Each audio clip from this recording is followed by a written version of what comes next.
तुम्ही पाहू शकता आपला हलवा बनवून किती छान तयार झालेला आहे। यासाठी मी इथे घेतला आहे 1 वाटी मूग डाळ। आज मी सगळं प्रमाण हे वाटीने घेणार आहे। ही मूग डाळ आपण छान स्वच्छ पाण्याने धुवून घेणार आहोत। जिलाचं पाणी काढून घेते आणि हा मूग डाळचा हलवा आपण असा बनवणार आहोत जसं लग्नांमध्ये वगैरे मिळतो ना, सेम त्याचप्रमाणे आपण बनवणार आहोत। गरमागरम तुपातला असा मूग डाळ हलवा आपण बनवून तयार करणार आहोत। इथे 1-2 मिनिटाच्यातलं पाणी निघेस तोपर्यंत मी इथे गॅसवर कढई ठेवली आहे आणि यामध्ये मी आधी काजू बदाम तुपात भाजून घेणार आहे। तोपर्यंत आपल्या मूग डाळमधलं पाणी पूर्ण निघेल। 1 चमचा मी तूप घालून घेते। इथे यात मी काजू घालून घेते। यामध्येच मी बदाम सुद्धा घालून घेते। बदामचे काप करून घेतले ते घालून घेतले। यामध्ये तुम्ही हवे ते ड्रायफ्रुट्स घालू शकता, काजू बदाम पिस्ता मनुके तुम्हाला जे आवडतात ते। मी फक्त काजू बदाम आणि पिस्ता घातलेला आहे। पिस्ता आता हे काजू बदाम थोडं भाजून झाल्यानंतर मी पिस्ता घालते।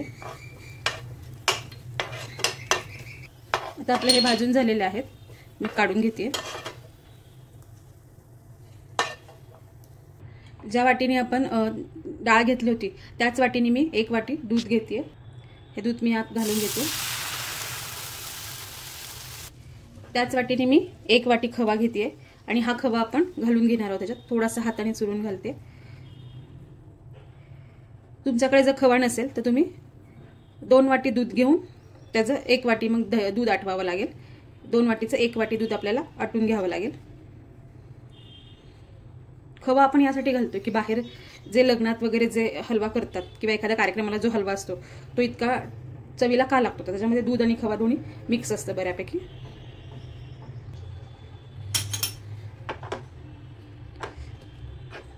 आता खवा यात पूर्णपणे आपण विरघळून देणार आहोत। आपलं दूध हे छान गरम होतंय खवा आणि दूध। तोपर्यंत आपण इकडे त्याच वाटीने पुन्हा 3 वाटी पाणी मी उकळायला ठेवणार आहे। पाणी आपल्याला हे छान उकळूनच घ्यायचं आहे। आपल्या पाण्याला उकळी येईपर्यंत आता मी डाळ भाजून घेणार आहे। इकडे कढईत मी अर्धा चमचा तूप घालून घेते आणि जी मूग डाळ आपण धुवून ठेवली होती ती यामध्ये घालून घेते। ही मूग डाळ आपल्याला तुपामध्ये छान भाजून घ्यायची आहे। मध्यम आचेवर किंवा बारीक ह्याच्यावरती भाजून घ्यायची आहे। याचा रंग बदलेस तोपर्यंत आपण हे छान भाजून घेणार आहोत आणि भाजताना गॅस हा बारीकच ठेवायचा किंवा मध्यम आचेवर ठेवायचा। इकडे आपली डाळ भाजस तोपर्यंत इकडे आपला खवा पूर्ण दुधामध्ये मेल्ट झालेला आहे। यात माझ्याकडे थोडं केसर सिरप आहे ते मी घालून घेते। जर तुमच्याकडे केसर सिरप नसेल तर आपलं केसरच्या कांड्या घालायच्या, 7-8 कांड्या घालाव्या लागतील। ते मी पुन्हा घालून घेते छान। इथे मी 2 ते 3 चमचे केसर सिरप घालून घेतलेला आहे।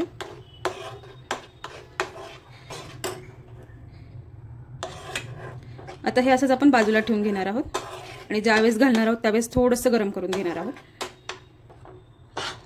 साधारणतः 4 मिनिटं झालेले आहेत।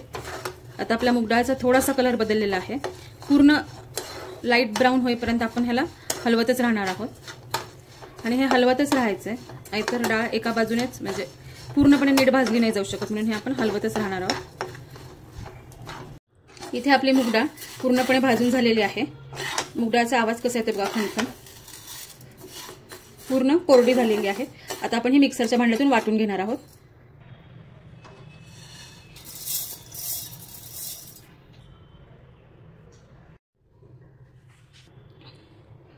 आता आपली मूग डाळ ही छान बारीक वाटून झालेली आहे।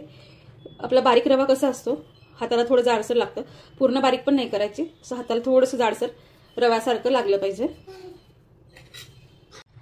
मी कढई पुन्हा गरम करायला ठेवली आहे आणि इथे मी त्याच वाटीने पुन्हा मी 1 वाटी तूप घेतलेलं आहे। आता यामध्ये मी अर्धी वाटी तूप घालून घेणार आहे। या अर्धी वाटी तुपामध्ये मी 2 चमचे बेसनचं पीठ घालून घेते। हे बेसनचं पीठ आपण तुपात छान भाजून घेणार आहोत। बेसनचं पीठ छान तुपात एकजीव झालेलं आहे। यामुळे काय होतं, आपल्या हलव्याला टेक्स्चर खूप छान येतं। आता आपण जे डाळ वाटून घेतली होती ती घालून घेणार आहोत इथे। आता ही डाळ आपल्याला हे वाटलेलं डाळीचं पीठ परतायला खूप वेळ नाही लागणार, कारण का डाळ आपण खूप छान भाजून घेतली होती। त्यामुळे इथे आपल्याला फक्त हे 4 छान तुपात परतून. आणि गॅस हे भाजताना गॅस हा मध्यम आचेवरच ठेवायचा आहे. आपली डाळीची पावडर इथे छान फुललेली आहे. एक 4 मिनिटं मी पूर्णपणे हे हलवत राहिलेली आहे, 4 मिनिटं. आणि डाळ पण आपली छान फुललेली आहे आणि कलर सुद्धा बदललेला आहे आपल्या मुगाच्या डाळीच्या पावडरचा. आता यामध्ये आपण जे पाणी मगाशी उकळायला ठेवलं होतं ते घालून घेणार आहोत. पाणी आपण एकदम पूर्ण नाही घालणार आहोत, थोडं थोडं घालणार आहोत. असंच उकळलेलं पाणी घालायचं.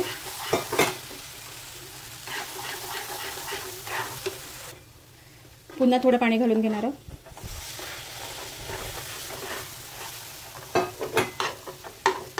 पाणी घातल्यानंतर ह्याला आपल्याला हलवतच राहायचं आहे.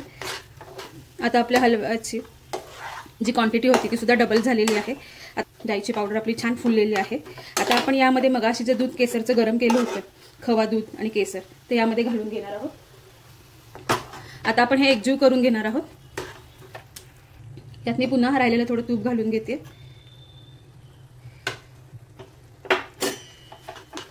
आणि जर तुम्हाला दूध नसेलच घालायचं यामध्ये, तर मग तुम्ही 5 वाट्या, एका वाटीला 5 वाट्या पाण्याचं प्रमाण घेऊ शकता. पण दुधामुळे काय होतं, चवीला खूप छान लागतो आणि सेम बाहेर जसं खातो आपण त्या टाईपमध्ये हलवा लागतो.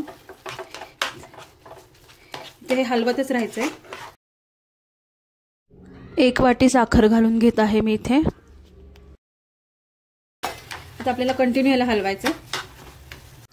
मूग डाळचा हलवा बनवणं हे सोपं काम नाहीये, खूप मेहनतीचं काम आहे. आता आपल्या हलव्याने बऱ्यापैकी तूप सोडलेलं आहे. अजून एक 4 ते 5 मिनिटं आपण हे ठेवणार आहोत. आधीपासून आपण 5 मिनिटं हे हलवत आहोत आणि अजून 5 मिनिटं हलवणार आहोत. बघू शकता तुम्ही, बऱ्यापैकी तूप हे हलव्याने सोडलेलं आहे. आपला हलवा हा छान मऊसूत तयार झालेला आहे. वरती जे आलेलं तूप आहे ते काढून घेणार आहोत. जर तुम्हाला नसेल काढायचं तर तुम्ही नका काढू, जर तुम्हाला जास्त तुपामध्ये खायला आवडत असेल तर. पण मी थोडं वरचं तूप जे आहे ते काढून घेणार आहे. एवढं मी तूप काढलेलं आहे ह्याच्यातून. अर्ध्या वाटीला थोडंसं कमी. तुम्हाला नसेल काढायचं तर नाही काढलं तरी चालेल, पण खूप तूप लागतं ना, म्हणून मी काढलं.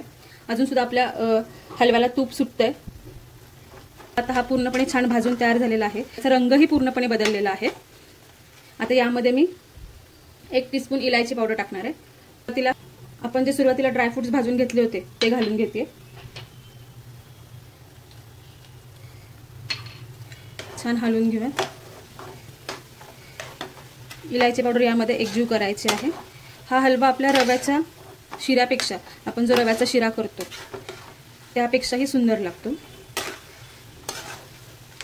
आपला हलवा हा छानपैकी बनवून तयार झालेला आहे. आता हा मी काढून घेते. तुम्ही पाहू शकता आपला हलवा बनवून किती छान तयार झालेला आहे.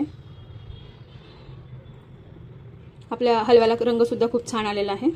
अशा पद्धतीने एकदा हलवा बनवून पहा, खूप सुंदर अशी चव येते. एकदा बनवलात की पुन्हा पुन्हा बनवताल. हो, पण थोडे कष्ट खूप लागतात. पण चवीला चांगलं खायचं म्हटल्यावरती कष्ट तर घ्यायलाच पाहिजेत. जर व्हिडिओ तुम्हाला छान वाटला तर आपल्या चॅनलला लाईक, शेअर, सबस्क्राईब नक्की करा. आणि तुम्हाला कोणत्या प्रकारचा हलवा खायला आवडतो ते मला कमेंट करून नक्की सांगा. आणि हे पण सांगा की तो गार खायला आवडतो की गरम गरम. मला तर गरम गरम खायला खूप आवडतो. तुम्ही पण नक्की मला कमेंट करून सांगा. बाय. चला तर मग भेटूया पुढच्या व्हिडिओमध्ये.